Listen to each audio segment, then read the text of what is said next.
Hi everybody. So we've been working on the front panel design for the Color Duo a lot, and so I've been thinking a lot about how gear looks and how it should look, and that made me think about what are my reference points? What are my favorite looking pieces of gear? So today I'm going to go through my 5 favorite pieces of outboard gear. I'm not going to do microphones or consoles or anything, so just my favorite best looking pieces of outboard gear.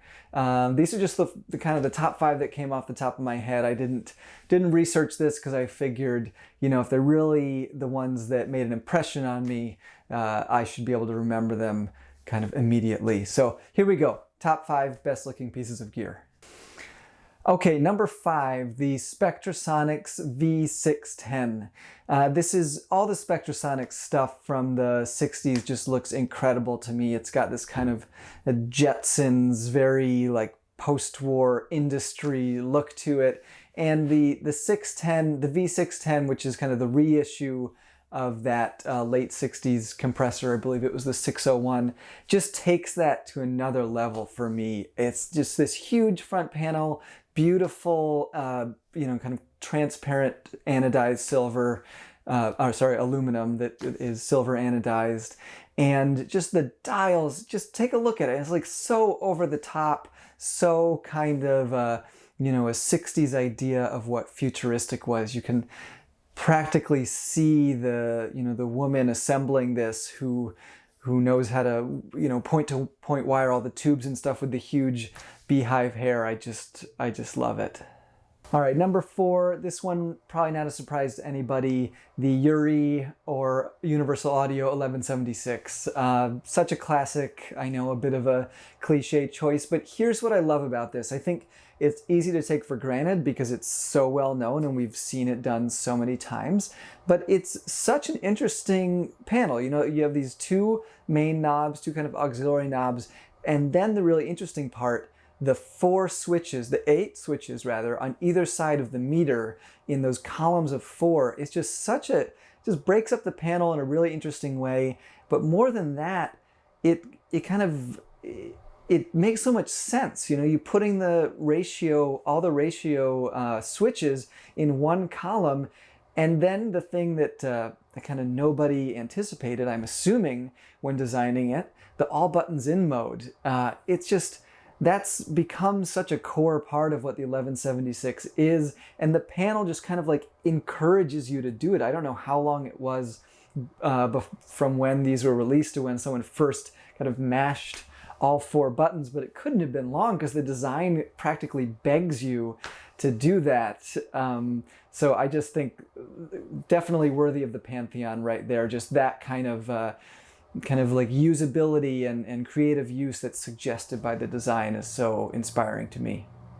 Okay, number 3, going from the most well-known to the least well-known, probably, this is the Maris 440. Now, I don't know a ton about this company. In fact, I know almost nothing about the preamp, but I remember it came out right when I was designing my first 500 series module, and I was just so stricken, whatever, by the design. It's just very elegant. In fact, to me, it doesn't look that much like it's not so much in conversation with the history of recording gear. It's not all kind of blocky and industrial like most things. It's almost looks more like print design or web design. But I love it. I love the way the kind of the simplicity of the lines and the use of negative space, and nothing fancy going on. You know, it's just off-the-shelf knobs and just well-placed text, but to me, just very satisfying. Okay, number 2, another 500 series preamp, the Electra Dyne 501. This one was a big inspiration to me, clearly, if you know what our gear looks like. And I think what I love about this is just the matte black. I mean, there's more that I love about it, but starting with the matte black, it's just, I love that look. I love that kind of texture.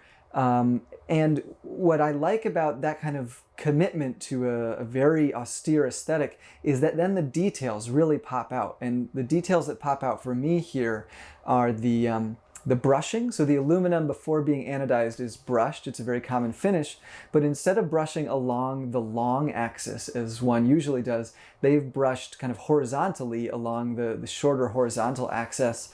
It's just something interesting, interesting texture to me.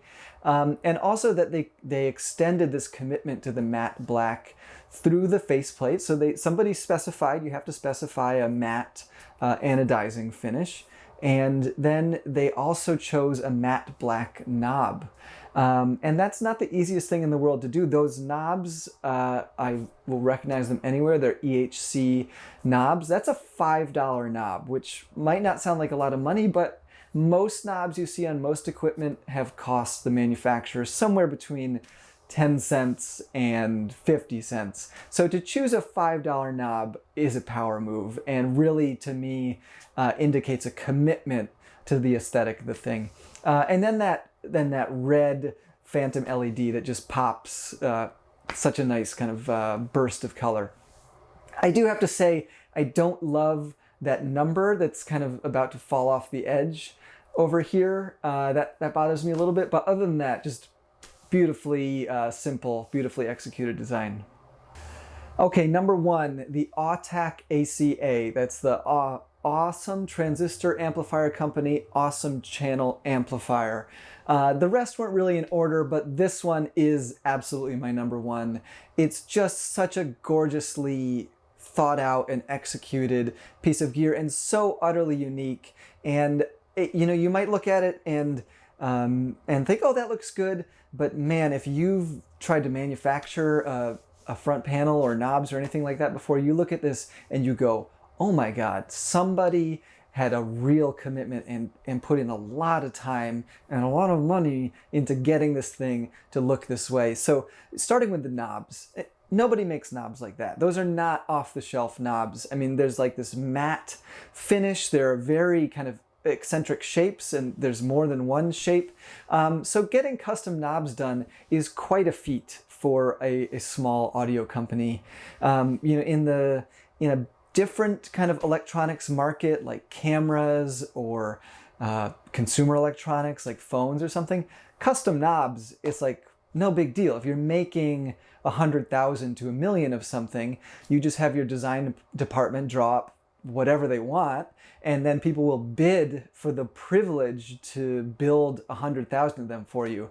For us little guys selling, in the range of a dozen to a couple hundred of something every year, if you have a custom knob, you're going to knock on a lot of people's doors who are going to slam it in your face when you say you want 100. Okay, nobody wants to make 100 of anything, and because it's setup fees, the cost of most things is in the setup in a small quantity. And when you have a custom knob with a custom finish, it's a lot that can go wrong. There's a lot you need to perfect. So clearly I've looked into this before. We have customized some off-the-shelf knobs before. I've never gone fully custom like they clearly did with Attack. So I can just hear the number of phone calls and the number of prototyping stages involved in that knob, and I'm just very impressed. Same thing with the panel. I mean, that panel, I don't even know what that finish is. I know a good bit about metal finishing, but I don't know how you get that kind of textured thing. And clearly the text on the panel is part of the finish. I don't think that's a silk screen. I think that is all part of the finish. So again, a feat just to get a manufacturer to do that for you. I can't imagine what it costs to have it done.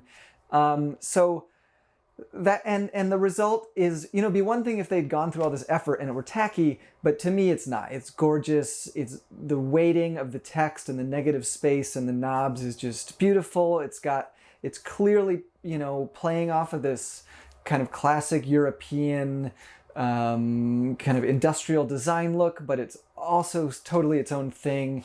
So okay, enough about the Attack ACA. My favorite and most impressive looking piece of gear to me. So those are my top 5.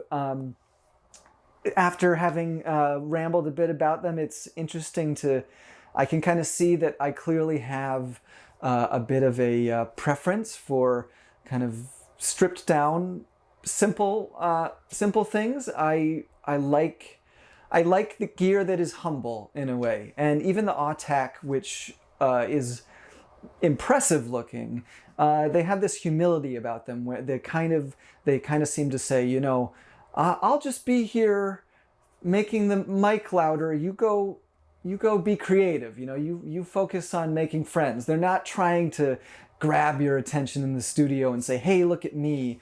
You know, they look beautiful. They're if you do stare at them, there's a nice, you can get really drawn into the symmetry, but they're not screaming at you to look at them. And I think, though, that's kind of my design goals as well, is for gear to know that it's a tool, and to know that it's not the star of the creative process. It's there so that you can kind of set it and then move on and be in your flow.